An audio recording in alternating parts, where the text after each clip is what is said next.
ইসরায়েলের অব্যাহত বিমান হামলার মধ্যে এবার পাল্টা জবাব দিয়েছে ফিলিস্তিনের যোদ্ধারা। রোববার রাতে ফিলিস্তিনি যোদ্ধারা রীতিমতো রকেট বৃষ্টি ঘটায় ইসরায়েলের আকাশে। গাজা উপত্যকা থেকে ছোড়া এসব রকেট ইসরায়েলের আশদাদ, আশকেলন ও তেল আবিবের দিকে ছুটে যায়। এই হামলায় ৩ জন আহত হয়েছেন। ফিলিস্তিনি যোদ্ধাদের সামরিক শাখা কাসেম ব্রিগেড এই হামলার দায় স্বীকার করেছে। তারা বলছে গাজা উপত্যকায় নিরীহ ফিলিস্তিনিদের উপর ইসরায়েলের হামলার জবাবে রকেট ছোড়া হয়েছে। ইসরায়েলের সেনাবাহিনী জানিয়েছে গাজা থেকে ইসরায়েল লক্ষ্য করে 10টি রকেট ছোড়া হয়, তবে এগুলোর বেশিরভাগই ভূপাতিত করা হয়েছে।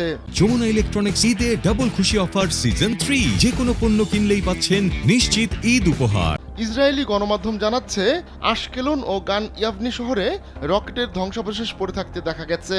ওই রকেট হামলায় বেশ কিছু যানবাহন ক্ষতিগ্রস্ত হয়েছে। আহত হয়েছেন অন্তত 3 জন। এদিকে ফিলিস্তিনের অবরুদ্ধ গাজা উপত্যকায় হামলা অব্যাহত রেখেছে ইসরায়েল। এতে সেখানকার পরিস্থিতি দম বন্ধ করা হয়ে গেছে।